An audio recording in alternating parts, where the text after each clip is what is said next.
So then now what am I supposed to do to get better? That's the problem. That's the problem? I can't. Yeah, and it's going to frustrate the hell out of you, but you're going to try to find a way to get better, and you're going to try to find a way to get better at no avail. Well, I have to, because I can't live like this. There's no point. I've been in so much pain, I've asked, like, you got to take me. Like, I can't handle the pain. Yep.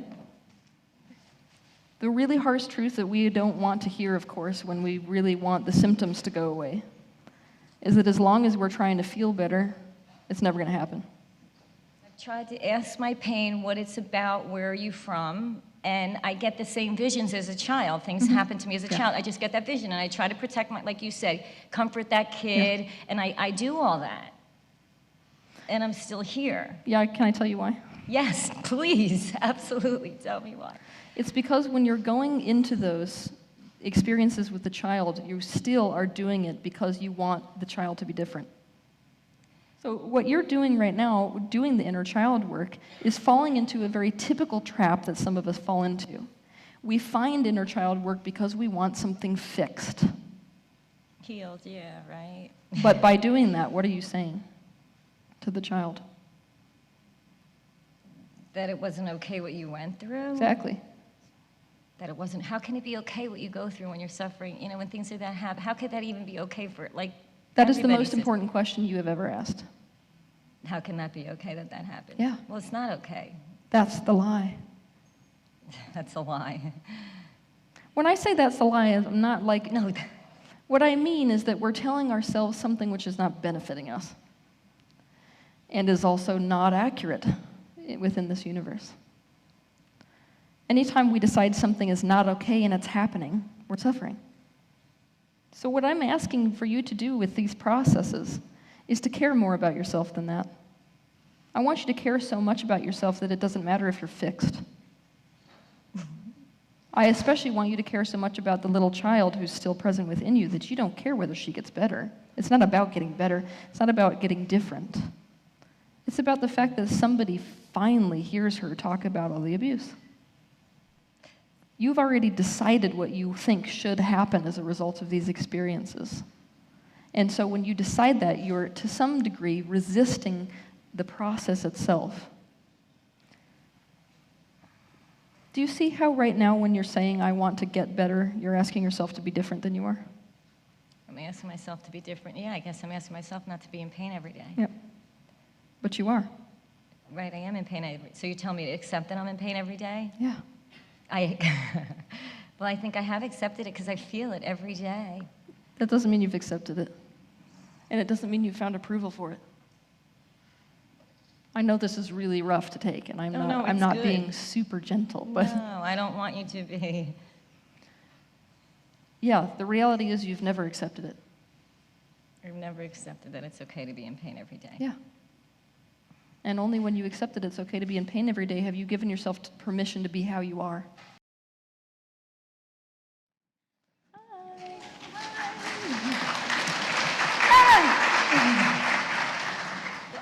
Of course we all love you. I love you so much. Thank you for all you do. I'm so excited.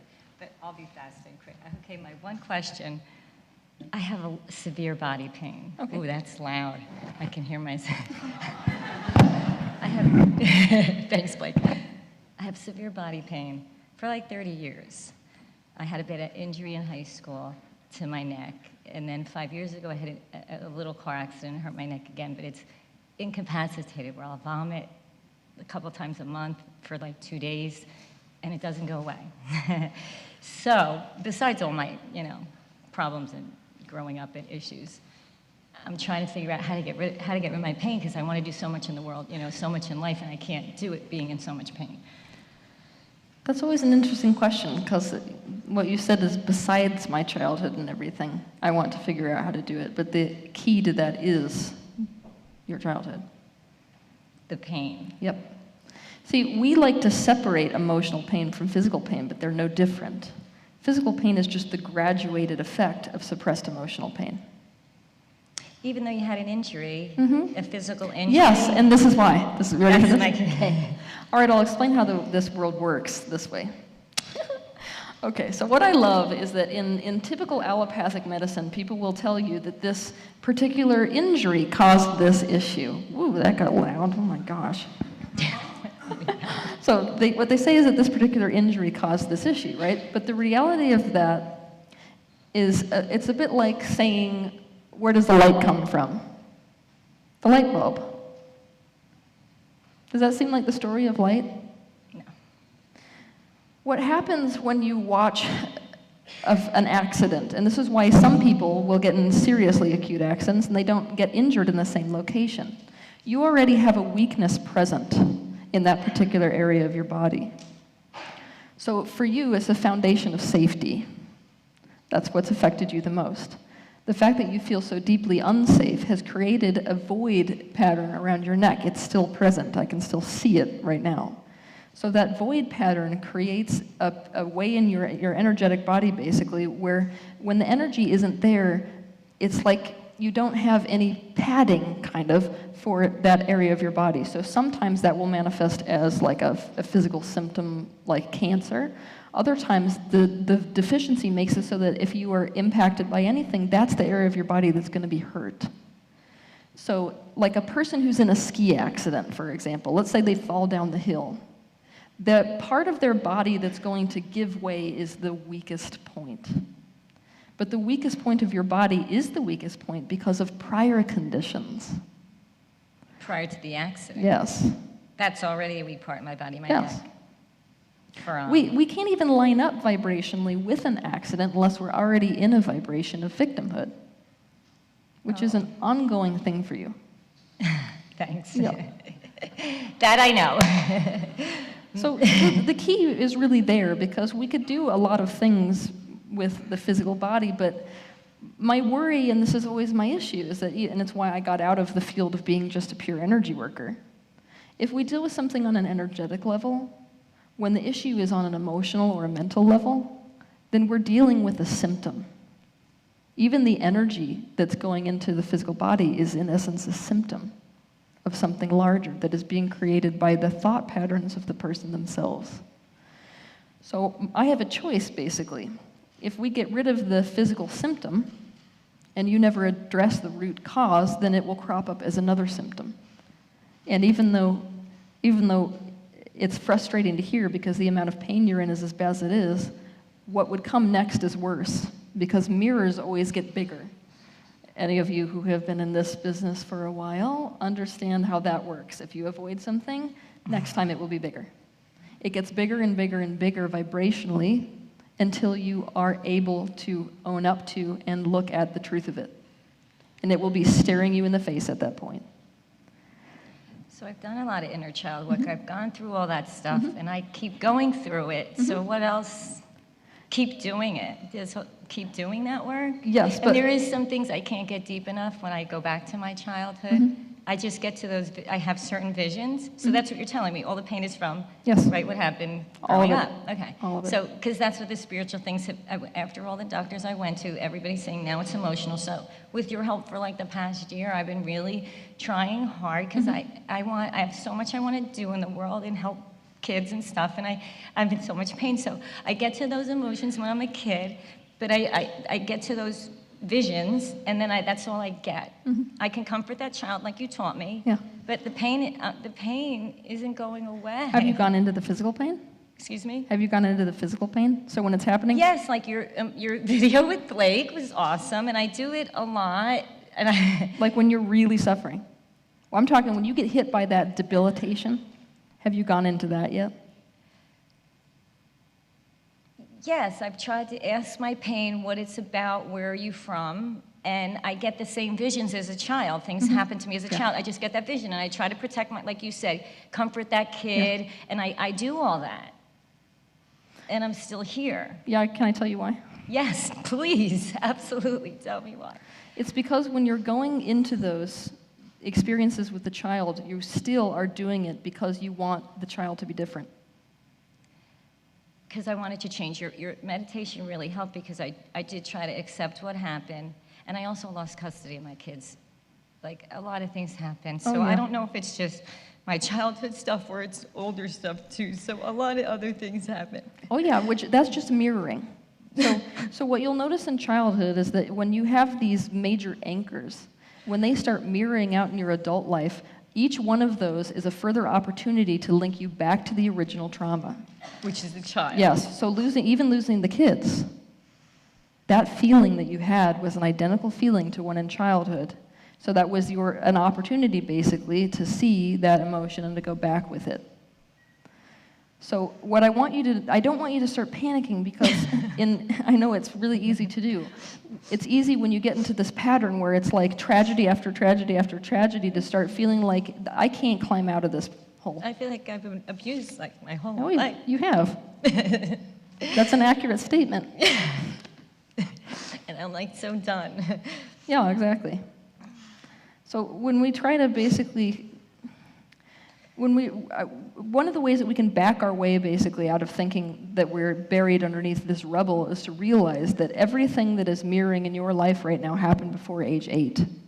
It happened for what? Before age 8. Oh, right. Yeah, I remember being like 5-ish. Yeah. Those are kind of the only little visions I have. Oh, there's a lot more where that came from. Yeah.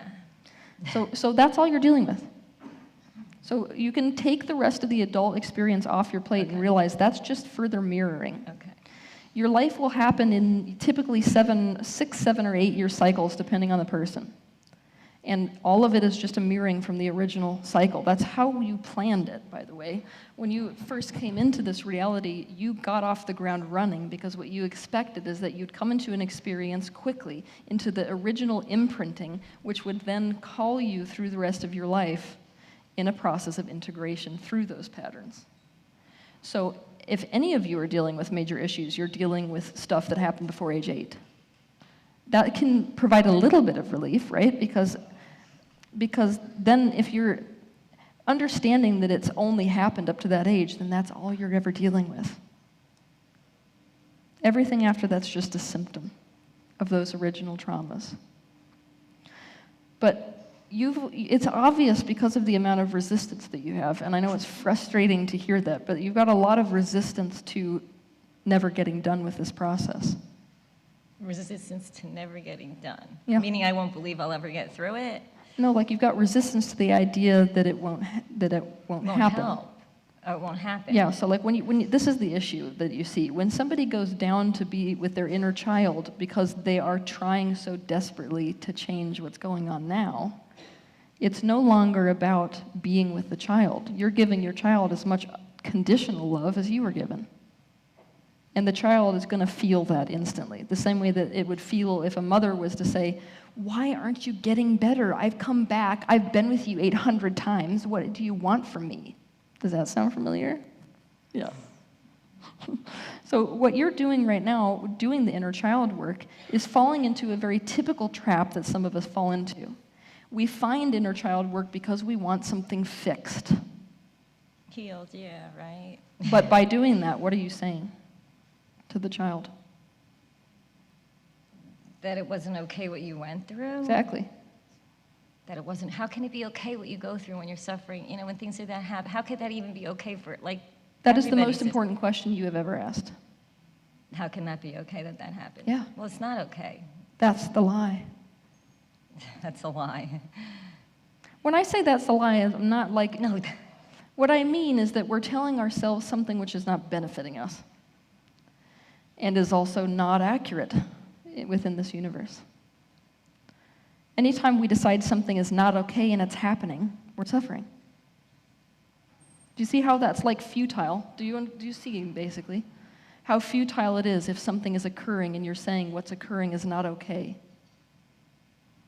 That's a setup.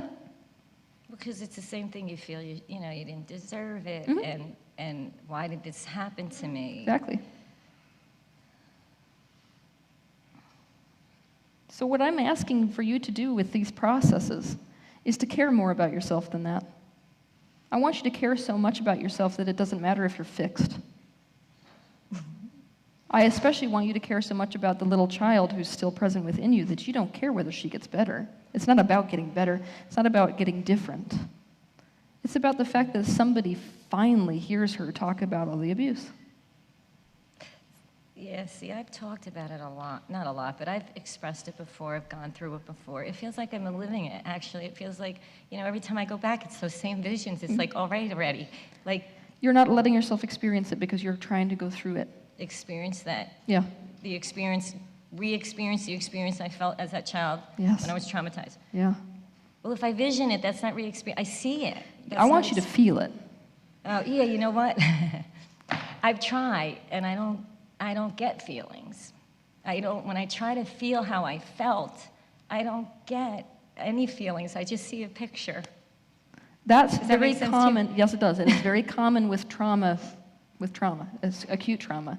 What you'll find, and I've said this before, but it's interesting for those of you that don't know, anytime you go through a traumatic experience, and when I say trauma, I'm not just talking about things like you experienced. I'm talking anything that is upsetting to the system. When anyone experiences trauma, then memory is fragmented. And so what you'll notice in the memories of people who have been traumatized is that the sensations in the body are stored separately from the feelings, are stored separately from the sounds. All of these things are fragmented. And so what you're experiencing is that you're being taken back and you're only getting a portion of the memory because your system feels as if you're not ready to feel it. Because the message you're still giving it is, I'm not ready to feel it. Unconsciously, I'm giving myself that message that I'm not ready. I'm trying. I know, but that's part of the problem is you're trying.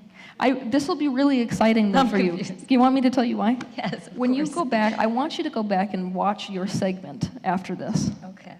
And what you're going to notice is the amount of resistance that you have to Right now. like everything that's being said. And especially you have resistance to the idea of like something is not going to happen that I want to have happen. You've already decided what you think should happen as a result of these experiences. And so when you decide that, you're to some degree resisting the process itself. So right now, maybe when I go back, I'm supposed to only get the thought. Now, ironically, if you go into your emotions that you're having in the present moment, that's not a current emotion. That is a past emotion. Did you know that? So all the feelings I'm feeling now without, like, and I have daughters, we argue. There's a lot of arguing, and Yeah. and then I'm thinking, how can they be a mirror of me? Like, I'm just confused. What did I do? There's a lot of negativity. What did I do to it's those feelings. So all my feelings, they don't go back to my childhood about that. Like that event, the events that happen, I don't get feelings there. I just get, maybe then if an issue happens, I might get upset with somebody. That just means you're not recognizing it. So in that moment, this is what would happen. Let's say you're arguing with your daughter. You're like having it out, right? And if you noticed that feeling that's arising within you. I know that feeling. I get that feeling. That's not Same feeling now. my ex, like that abuse. Yes. It's that. It is. See, so it's- that's a mirroring of a previous vibration. So you are getting the emotions. Right. You know what? I do realize that it reminds me, though, it doesn't remind me of my child. It reminds me of the way my ex was abusing me. It makes me feel that same way. Exactly. Right, but that's an adult. That doesn't take me back to a little kid. But it just did. When you say that reminds me of what it was like to be with my dad, you were taken back to a childhood experience. No, with my ex-husband, not my Oh, dad. ex-husband. Okay, I didn't say so go to anything. the ex-husband. What? Did you go through the ex-husband yet? What do you mean go through it? The ex-husband is always mirroring one of our parents. So all you're doing is linking a chain together. That's why sometimes when I move people through this process, when I have them go into the emotion, I have them ask the question, instead of when was the first time I experienced this, I have them ask the question, when was the last time? And when was the last time? And when was the last time? So you can actually see the A, B, C, D, E, F, because it will mirror all the way through all these Well, every current time you ask the relationships. last time, when I ask myself, that's recent. And when it's the first time and I get those childhood visions again, but not those feelings. I don't get I don't get those, I don't know how I felt. I don't get feelings. It's just visions. Which Okay. I already said that 100 times. I'm sorry. No, it's okay. It's just that you're not recognizing that you do get the feelings because they're happening now. You're just thinking. So the feelings I'm getting now with everything that's going on now are the same feelings I had, you're saying, when I was Exactly. a child. Exactly. And I don't recognize that. Oh, yeah. So what's happening is the thoughts that you're getting, these images that are isolated images, That way you feel in current time now is how you felt during that thing Okay. you are only remembering through an image when you go back to childhood. But if you'd pay attention, so what you got to do when you go back and you are in that moment, so you trace back the emotions and you get that image of childhood, if you pay attention to your body and pay attention to the image you get, you realize that you are actually, in real time, experiencing the emotion that is associated with that particular memory. Even though it was fragmented, the memory of the emotion was carried through to adulthood, but that picture was not. So you do have the emotion. Okay, so I understand. Yeah. I understand. So then now what am I supposed to do to get better? That's the problem. That's the problem again. Yeah, and it's going to frustrate the hell out of you, but you're going to try to find a way to get better, and you're going to try to find a way to get better at no avail. Well, I have to because I can't live like this. There's no point. I've been in so much pain, I've asked, like, you got to take me. Like, I can't handle the pain. Yep. I know. I have held people in the hospital who suffer from conditions like this, so I am completely aware of it. Oh, thanks.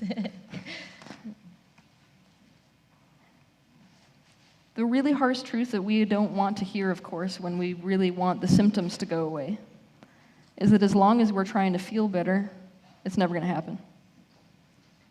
I accept that I'm not in denial about it happening, but I blocked it out of my life for like 25 years, you know, but then I went through it, I thought, and dealt with it.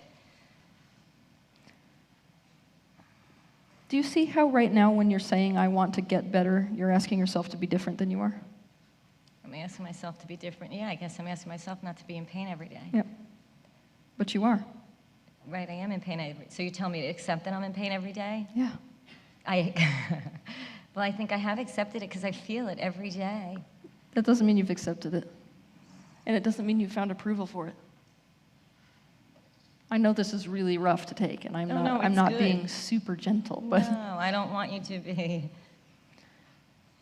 yeah, the reality is you've never accepted it. I've never accepted that it's okay to be in pain every day. Yeah. And only when you accepted it's okay to be in pain every day have you given yourself permission to be how you are. Oh, like to not function like I do Yes. and push myself and go, Yes. and because yeah. It's absolute cruelty. It's worse than what I was just talking about with the previous woman who was on the stage. This is a way different level. This is self-abuse. Well, because I have kids and I have a lot to do and responsibilities, so I can't just. Would you rather be dead? No, I wouldn't. No, definitely not. Well, good, because I'm going to be really harsh and tell you this. If you're unwilling to at least be incapacitated to be with yourself completely for a little bit, then you will manifest something, which is bad enough that you will exit this planet. Oh. Well, I don't want to leave my kids. I know. And my family. Exactly. So this is what I think. I think that your children would be able to handle it if you were incapacitated for a little bit, more so than lose you forever. You know, they've seen me incapacitated their whole life, and it's terrible on them. Imagine kids kids seeing a divorced single mom trying to survive and seeing their mother like it's hard on them as it is. So I try to be strong too for them. They have never seen you incapacitated. Oh, they have. They've seen me in bed vomiting for 2 days with not knowing how to help me. They've seen you try your ass off. That's very different. What you've shown your children is how to push yourself to within an inch of your life. They have never seen you be self-loving and be in bed vomiting. They've seen you self-hating and be in bed vomiting. Very big difference. They see me in bed hating. Why do they see me hating?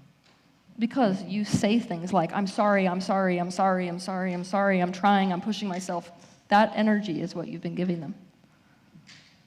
Right, very true, because they went through a lot of shit too, so I feel bad for what it's hard. I have to feel bad about the shit I went through, then I have to feel bad about the shit I did to them, and then divorce what happened to them. So I have my shit, I have their shit. Yes. It's hard. Yes. It's hard to carry everybody's shit. That's why now I'm in the house with everybody, and I'm kind of like, I have to start, but through you, like the past year, I'm on a self-loving, I'm trying to take care of me. I think I am. I'm trying to do things for myself. I guess I'm not doing it good enough. There's the issue again. I have to do it good enough. Well, to care for myself first, so I'm not suffering in this pain. Do you know what the whole audience feels like right now?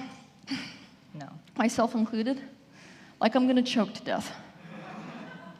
I'm sorry. No more of that. There we go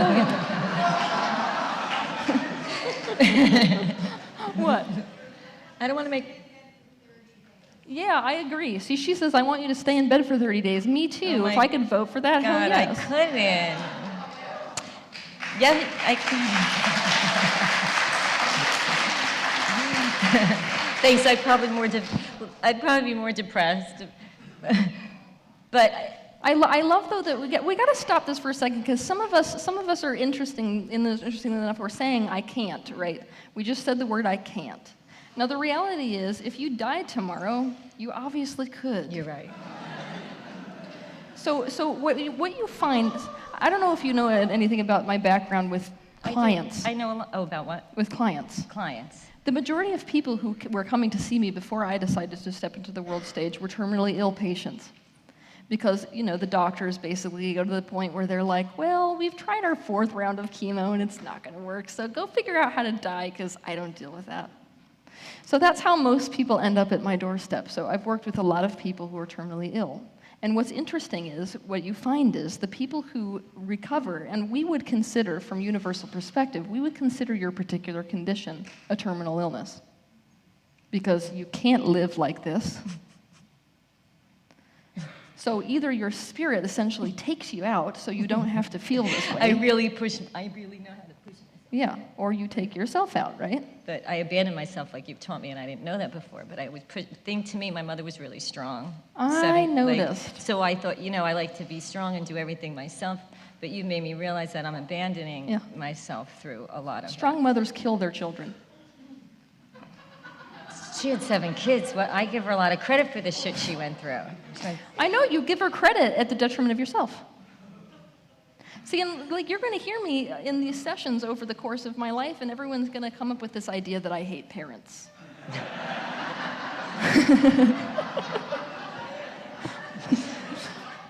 What it is that I understand where these patterns come from, because that was the plan upon coming into this life. Your patterns come from your parents. And so we, in our society, being really good people, we like to come up with all these myths. Mom loved me because I'm her kid. I could be here all day listing these types of myths that we have.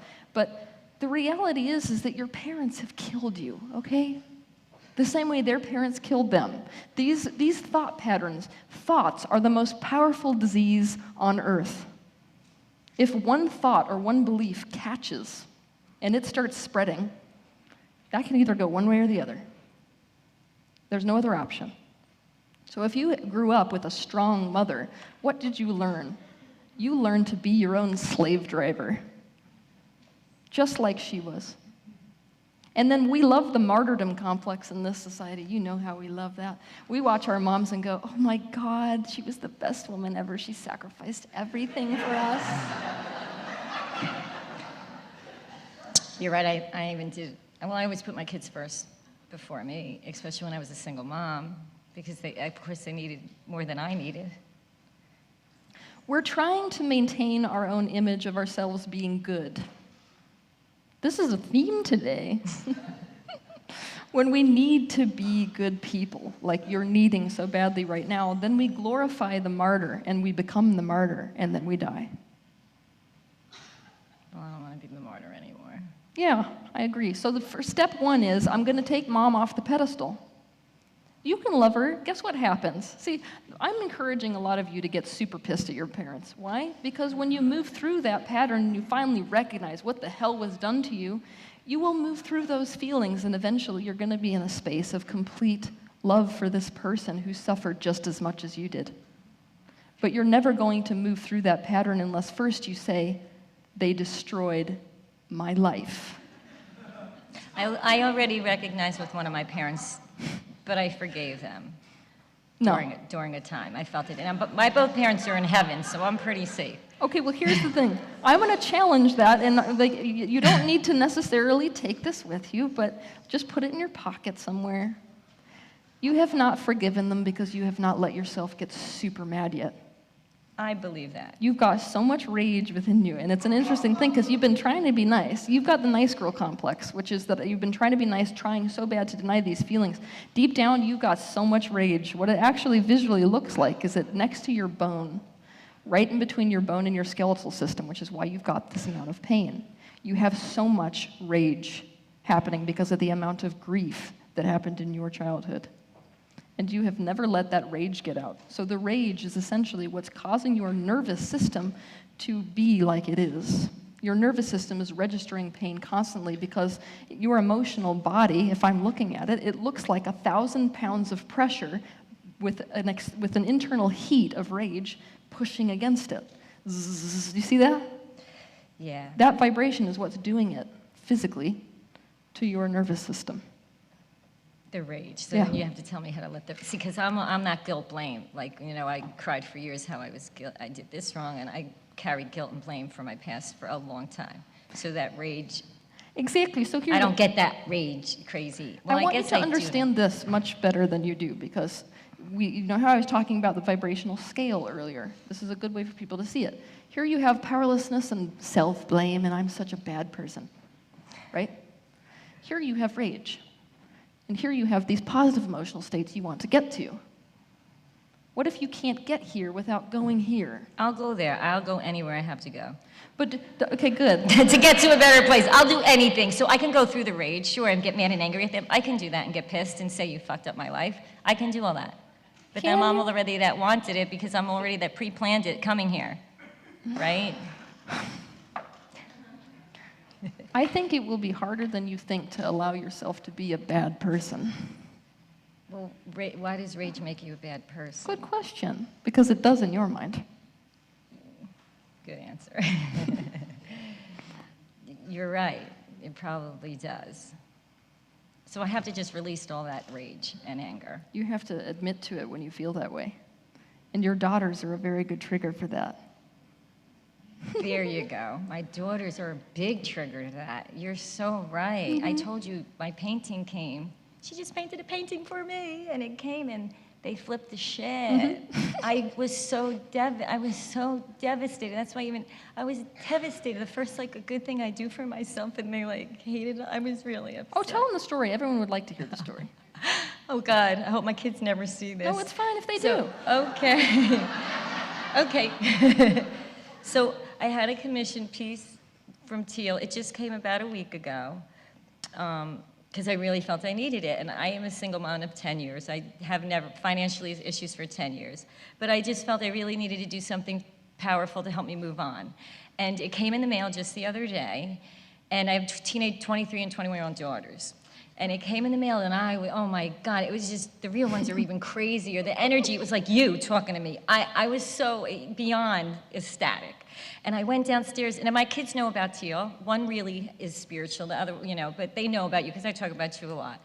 So I brought the picture downstairs to show them, and then I told them how much it cost.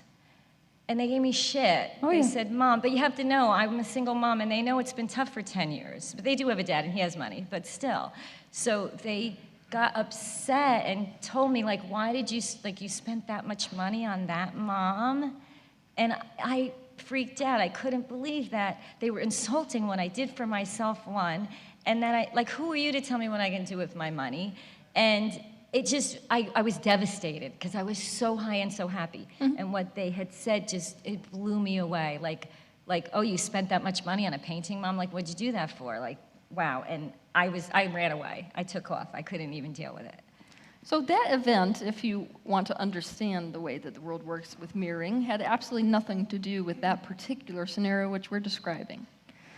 If we would have paid attention to the emotions of that experience, we would have realized it's an exact mirroring of our childhood experience. Now, sometimes when you go back into childhood experiences, you'll notice that there are things mirroring in your real life that wouldn't seem to have anything to do with the previous scenario, but do. So sometimes relationship arguments can make you to feel the same way you felt when you were born and nobody held you when you were first born, things like that. So you wouldn't necessarily link them. But this one is a much more direct experience. It's basically, doesn't this sound familiar, this scenario? You're super excited when you're younger. You really want to show people, let them in on the happiness, but they don't let you have your happiness. They tear you down every time. My ex was like that too. The more higher I got, it was like throw you in the grave. Exactly. That's what I felt. And you're going to manifest this for a long time until we basically get to the root of really being with the little kid who has never been allowed to be happy.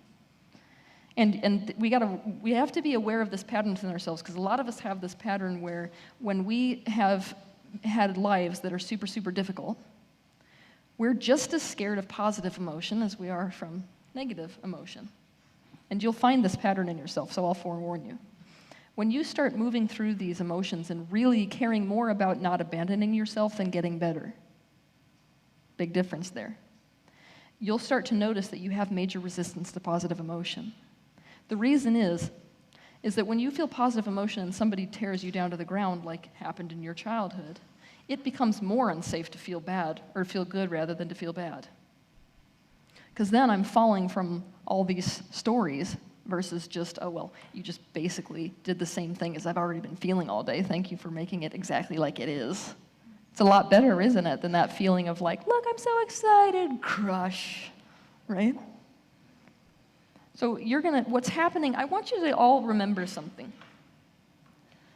When you guys are finding yourself getting emotionally upset, I want you to flip around those two syllables to set up. The universe is setting you up to integrate these unintegrated emotions. So when in her life, this is the perpetual role for somebody who's in a victim state, which, trust me, I was/am sometimes in that vibrational state as well. When you're in that state, it seems like, as if what I went through wasn't bad enough, it just keeps happening again and again and again. And then you feel like you're in a chess game that's against you, and you're playing against the universe that has all these resources. In fact, you can't even see it sometimes. It comes at you out of nowhere, right? Like it feels like the world is an absolute enemy. That's why it's super important for you to remember this transition between being upset and being set up, because whenever you are upset by life, the universe is setting you up to integrate something. And it loves you. Okay, that's a good thing. It's not like setting you up in a bad way. It's setting you up in a good way. It's saying, look, I'm going to make it because I can, so that this scenario and this scenario and this scenario happens. I'm setting this scenario up so that you can see where you need to integrate, because I care more about your wholeness than anyone else does. Make sense? Yeah, well, it's beautiful, yeah. It's really important for us to do that sometimes, because when you're in the heat of it, like when you're with your daughters, when you're in the heat of the drama of your experience, it is incredibly difficult to not feel like you're a victim and like the world is just completely against you. So the first step is to remind yourself, remember, Teal told me I'm getting set up. Anytime I'm feeling upset, I'm getting set up. So what is it that's happening right now? What is this setting up for me? And the most important, and this is going to help all your relationships, because if you've been in this sort of vibration with super turmoil in your childhood relationship experiences, every relationship you have is going to look like drama. And what do we mean by drama? It just means that we're caught on the surface symptoms of things. Lots of drama. Lots and lots and lots. That 20-year-olds, there's so much drama. Guess what? So much negativity. I would expect that, and nothing has gone wrong.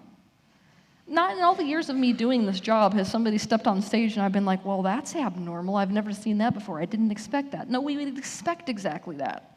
How the hell are you supposed to figure out how to make relationships work if this is the way that you have learned to make relationships work? And you've been traumatized so much that now there's lots of triggers. Make sense? Triggers are my kids. It's really, the triggers are all my kids. Mm-hmm. That's how it is for every parent.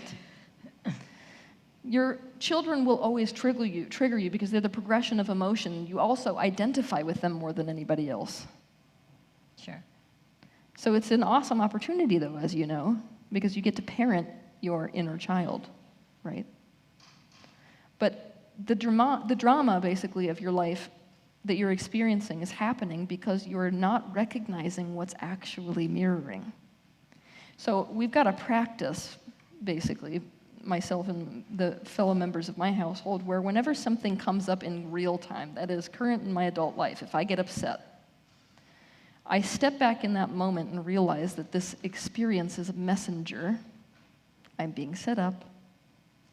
Now let's follow the emotion to what's really happening, and that's when the real meat goes on.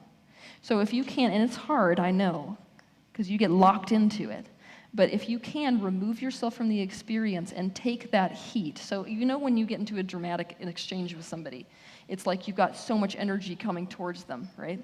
If you can take that same propelling energy and turn back in towards yourself, you can actually use that energy to propel yourself back into your childhood memories. But it takes discipline, and you have to really care about yourself, basically, enough to do that. So you withdraw in that moment when that emotion is that volatile, and you use that to sink into what has occurred in the past. But I can tell that because you're a person that needs things to be fixed, your ego's gonna hijack this experience. Okay. And a lot of you will have experienced the same thing. Your ego is basically, to begin with, you'll be like, okay, let's chase the emotion. Pretty soon, your ego's gonna take over, your thought process is gonna be like, I wanna go figure out what's going on. So it's looking. And the minute you feel your mind looking for the answer, you have now stepped into the front seat of the experience instead of sat in the back seat of the experience. And experiencing your emotions is a backseat experience. That's when you say, all right, I'm going to sit back here and I'm going to let you take me where you take me. My whole prerogative is to completely feel you. I want to notice how I feel. Upsurge, buzzing. You're sitting with the sensations, and you don't have in your mind an outcome that you want. And so those questions which I gave you, the things like when was the first time I experienced this emotion? That's nothing but a tool to help further emotion come up to integrate. If you get emotional pictures with it, that's actually better. Did you know that? No. See, she's going, something went wrong. If you get any pictures in association with that question, when was the first time I felt this feeling, then your conscious mind wants you to become conscious about that experience. It means that a mental understanding is going to facilitate your emotional growth. But it's completely unnecessary. Did you know that? No. It's totally unnecessary to understand what's gone on. What's necessary is that you let yourself feel what's going on. So when you're in that process, it doesn't matter whether you can or can't go further. It's about you being purely with the emotion that is. And you will feel yourself say, I can't do this, I don't want to be here, I don't want to feel this. The minute you feel that resistance, that's your indication that you are in the process of abandoning yourself. That's why this is really the mother lode. More so than fixing a problem, the real way to fix the problem is to completely be with whatever is, regardless of how painful that is. When I'm in that pain, and because your videos really have helped, especially that emotional healing one recently, I've tried to, okay, I go to that pain and I feel that pain, okay, where are you coming from, where are you coming from? And it's the same visions. Mm-hmm. So we need to be with them more. Go deeper more. Mm-hmm. So just keep trying, just keep doing the same process, and eventually I'm going to get deeper and deeper. Oh, 100%, yeah. Well, I want to, because I'm like, okay, there's more to this. If I keep coming up with these same visions, what else is there? That happens usually on your most traumatic incidents, and I'll explain why. So I don't know if any of you know about soul retrieval. If not, I'm going to be doing a video soon about it. But basically, there's this shamanic practice. It's one of the deepest shamanic practices of going and retrieving the fractured aspects of your soul.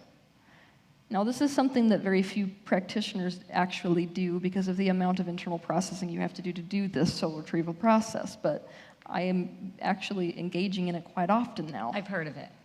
Good. And I was looking into doing it. So do it. Yes, okay, I will, because I know someone already, yeah. What you're doing actually right now is a self-facilitated soul retrieval. But it would be good for someone like you because of how it's a profound action, self-loving action for you to enable somebody to facilitate you. You see? This is the time in your life where you can ask for some help. So I think it would be a very good idea for you to go through a soul retrieval session with people. But for somebody who does soul retrieval on a regular basis now, What's been interesting that I have found is that from a moment of trauma, people fracture not only into like the childhood aspect and the aspect of you that continued into adulthood. You may fracture into like 10 different perspectives in one traumatic incident. And usually the more emotionally traumatic a experience is, the more you will fracture. So I'll give you an example. When I was 6 years old, I was pulled into a church house office that was near where I grew up, and I was raped for the first time. Now, when I went back to do soul retrieval, I was expecting that I would just find the aspect of myself at 6 years old that was still trapped there in that building and super sad. Typical inner child work, right? What I found out since then is that I fractured 11 times that moment. Part of me went into the sky. Part of me actually went into the carpet. I went like that, just. So in doing the soul retrieval process, I have basically had to bring back all of these fractured aspects of the self in order to integrate them with the now. So what you're finding out for yourself when you keep going back is that there are different aspects of yourself that are trying to integrate. So when you think you're running into the same emotion, what's happening is that it's all these different fractured aspects of your psyche, and each one is coming into line. So eventually, when all of those aspects of your psyche that fractured at that moment rejoin you, you will no longer have that emotional set point again. But that's typical of what happens with serious trauma. So it's good to have those visions. Oh yeah, over and over again. Those visions and just keep going with those visions. Yeah, I actually like it now when that happens, when I get drugged back to the same place, because I'm like, more is actually coming back to be with me. And it's a deeper level and a deeper level. And when you go into that deeper level, you get further insight, and that's when you really get to put all the pieces together. And what you'll notice is that every time you go back, there's something new to be learned there, if you're open to it. I hope. I'm trying to be open to it. Yeah, it's super rough because from a universal perspective, nobody would want you to suffer. But when you understand the value of these symptoms which you're experiencing, as extreme as they are, nobody from universal perspective would want those things remedied instantaneously because it would do you no good in the long run. You're in the process not of feeling better, you're in the process of something much bigger, which is becoming whole. So when we'll talk about enlightenment here in this session, I'm sure, but enlightenment, wholeness is the exact same thing. It's us finding complete unity with ourselves. So if you look at the universe vibrationally, the universe overall has a certain vibration. And the people who have achieved enlightenment are the people who can match the frequency of the source frequency at a moment's notice, at will. That's all it is.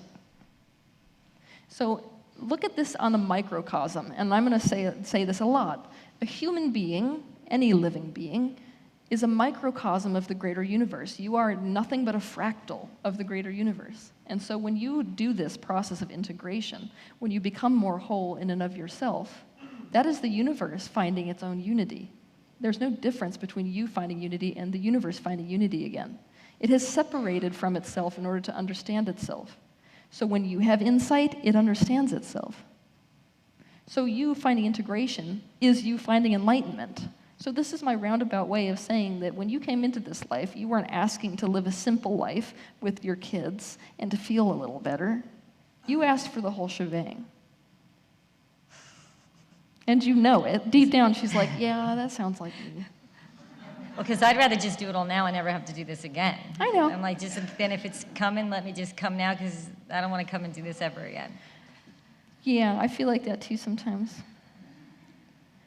The thing is, the closer that you get to an enlightened state, the more you get rid of that sort of theory. Because what it really is, when you use those words, what it means is I want to get away from the way I feel.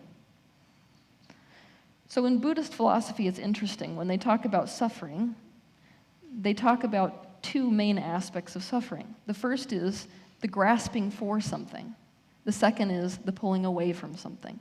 You can't separate these two concepts. All extreme desperate desires are the byproduct of the extreme desperation to move away from a feeling state. That is the suffering cycle.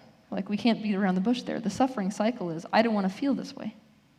The closer you get to enlightenment, which is really the more you're doing this integration work, the more that it becomes no longer about getting away from an emotion. In fact, you're flipping it on end.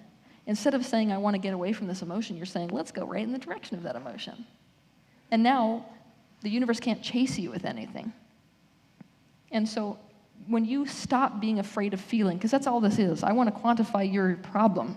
Go ahead. Your problem is nothing more than the fact that you're afraid of feeling. I'm afraid of feeling Yes. the feeling that I went through as a child. Is that what You're you're saying? afraid of feeling lots of things, but you're afraid of feeling, period. Anytime you're sort of desperate to get away from an emotion, you are afraid of feeling. And so what happens when you practice this art that you've been practicing of going back into the emotion, back to the emotion, back to the emotion is you stop being afraid of feeling. This is the ultimate form of exposure therapy, everyone. Like you're throwing yourself into the fire, and guess what happens? When you feel emotion, you're no longer afraid of it. It doesn't become a monster anymore because you're not resisting it. It doesn't yell at you, it doesn't chase you, it doesn't do anything. In fact, it seems kind of like a constant companion. And then your perspective shifts from needing to leave this life or wanting to do it all now so you don't have to live another life to it doesn't matter because I'm not afraid to feel. Wow. Wow. Because I feel like I feel, but to think that I don't feel a lot. So there have been enlightened beings, yes. There have been enlightened beings who have walked the planet who have said, I don't care if I live 1,000,000 more lives because of the beauty here. Now, most people will look at those people and say, oh my gosh, they must have reached some state of joy where they are absolutely unaffected by the rest of life. That's not true. What you're looking at is a being who's not afraid of feeling anything. So it doesn't matter whether they experience pain or pleasure. What we're talking about with enlightenment is not floating into a joy space. We're talking about transcending opposition. We're transcending negative and positive, so it doesn't matter which one we feel. Does that sound like freedom? That's serious. Wait, we're transcending positive, so it doesn't matter if I feel positive or negative. Yes. No, I'm trying to be positive and feel positive. Yes, but this is why I'm switching it on end. I'm switching it on end because of people like you. Good. Because to begin with, in our spiritual practice, as you know, because you followed this path just like many other people did, you had to set yourself free somehow. If I had come in months ago and said, you need to go in the direction of your negative emotion, you would have lasted 10 seconds because you didn't even know you had the empowerment in order to think in a way that made you feel good. Right. So it's essential. In the beginning, it's essential. This is where I think that a lot of us are falling short in the spiritual world, is that we try to force this advanced version of spirituality where we are now completely allowing our negative emotions without teaching people that they can have anything they want. We're not teaching people first. Guess what? You focus on something that feels good, you feel good. Weird. And without that, people beat themselves over the head for their desires. They beat themselves over the head with everything they can think of. They don't even have the empowerment to be at the stage you're at now.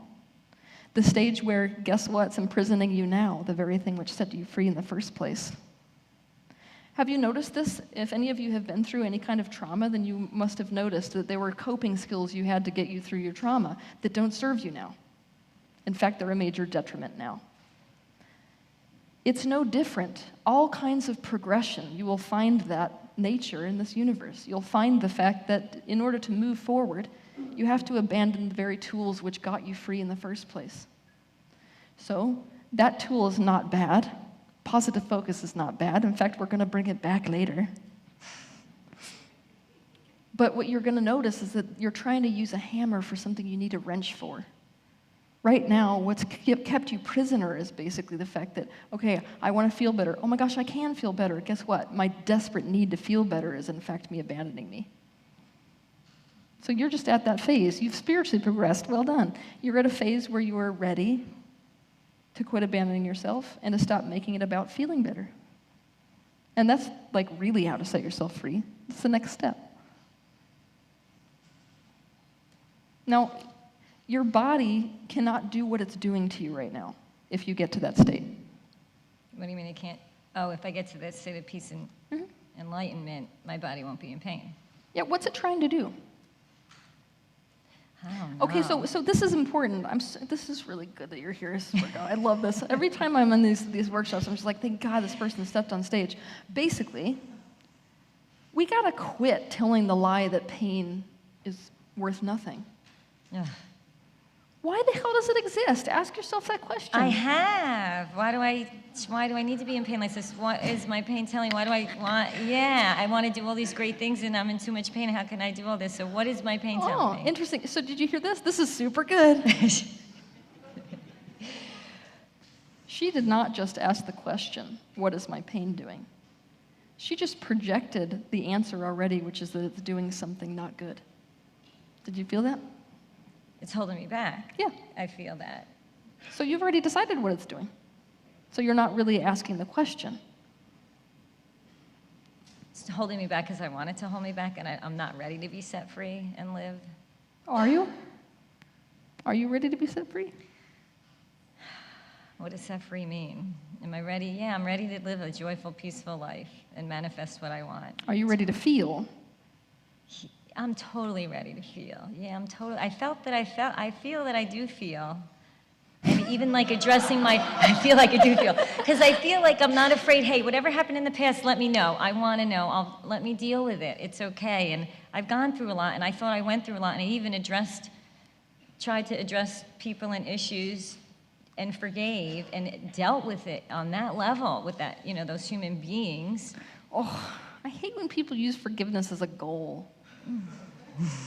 See, we in this business, psychology, spirituality, all of it, forgiveness is kind of like this ultimate end goal that we're all headed towards, and I think it's total crap.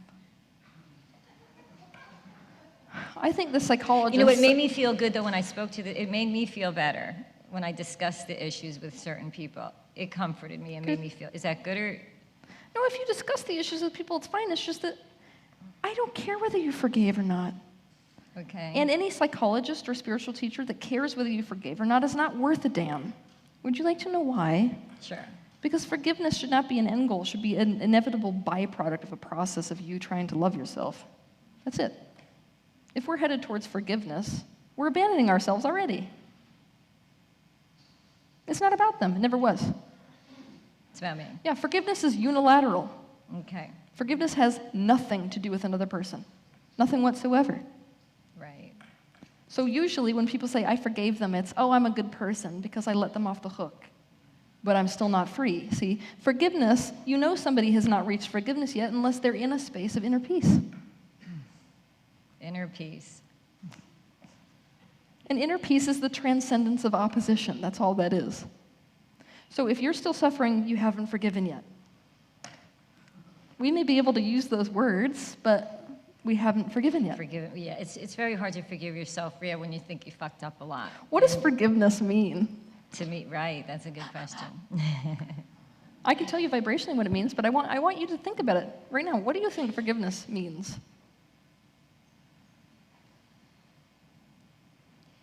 Well, I guess forgiveness would mean that it's okay to feel all the pain I've went through. It's okay what I've gone through. It was meant to be. I asked for it. No. And I guess it has to be to forgive myself for the things that happened. That's really hard to do. No, to forgive myself for being in the situations that I was in. What if I was to tell you... And getting through it the way I did. Okay, what if I was to tell you that forgiveness and approval are the same thing? Forgiveness and what's the same thing? Approval. Approval. Forgiveness, well, I think approval's easier to handle. To approve of... It is. Well, to approve of myself as I am now, to approve of myself in the past, how do you approve of the things that happened to you in the past when they're abusive? Until you do, you haven't forgiven. But how do you approve? By going through a process and by getting really angry first. Okay, because to approve is crazy to me, because I don't know, how can I approve of those things? Then you haven't forgiven. So what I want you, I'm harping on this because I want you to let go of the idea that you've forgiven them. Okay. You haven't. Okay. That's What you've fine. been doing is trying to let them off the hook so that you could get free, trying to let off the hook. Right. So you've been Right. trying to feel better. Right. It doesn't work.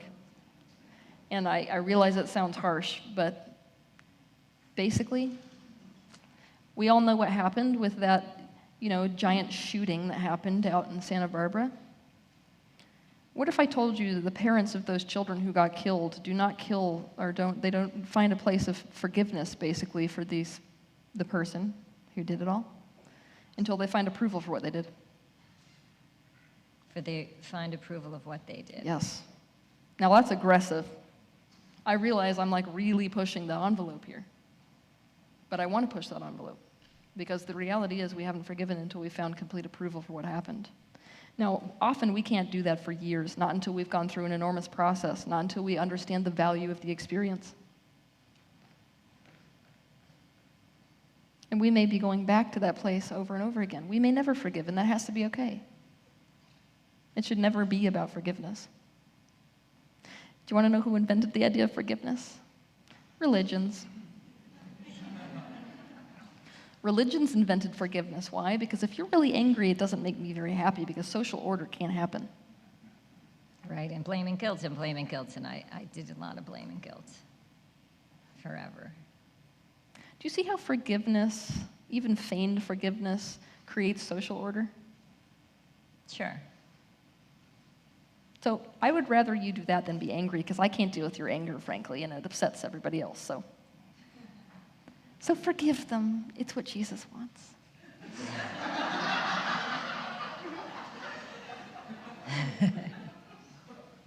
Which is funny, of course, because if he was sitting here, he'd be like, I love you unconditionally regardless of how you feel.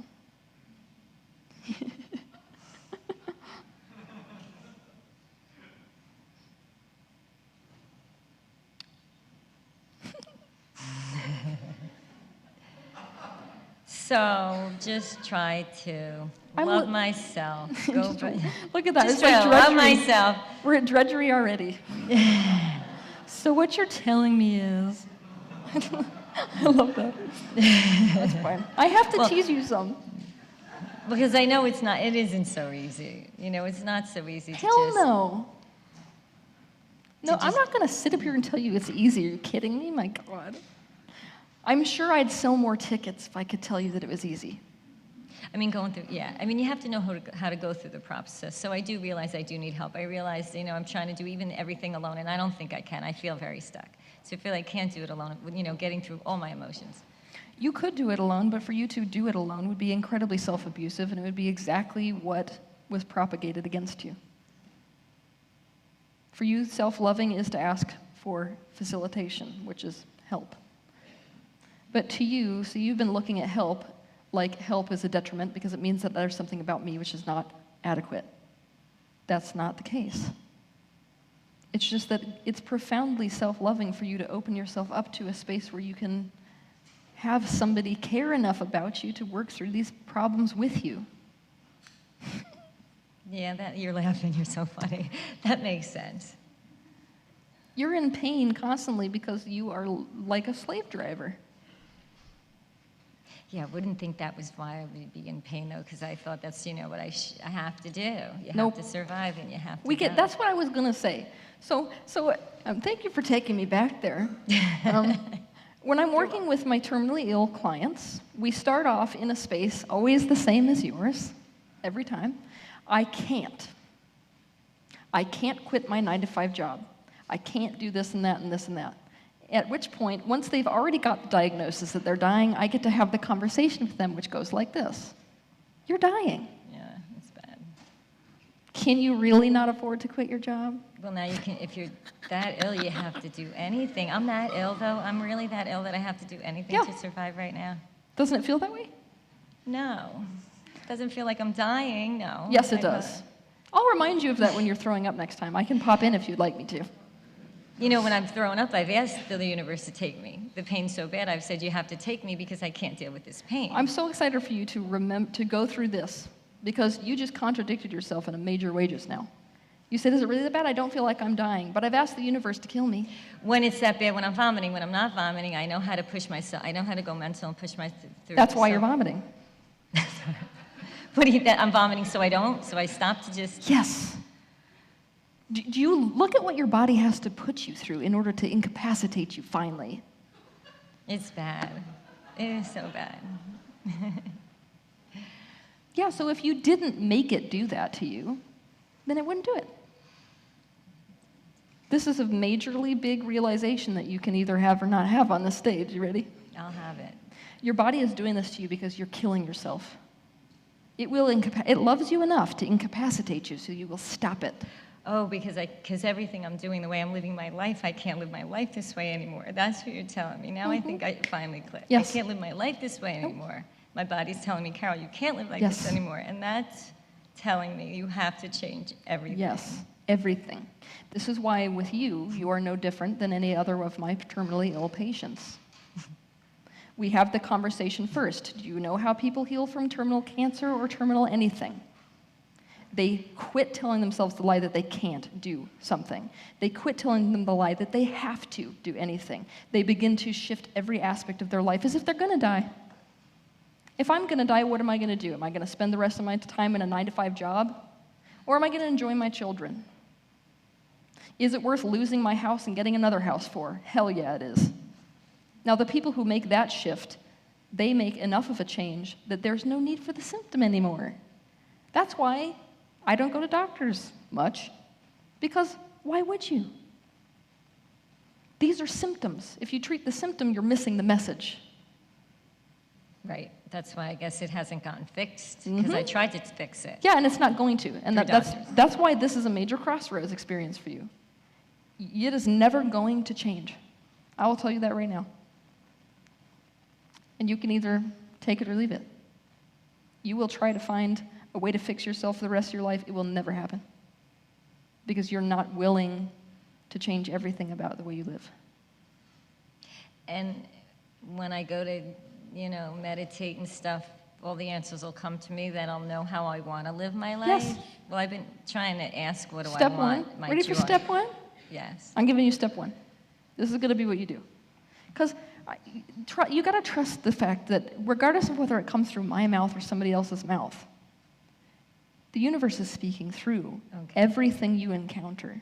Every person. Everything. Every negative person in my face. Yes, every positive.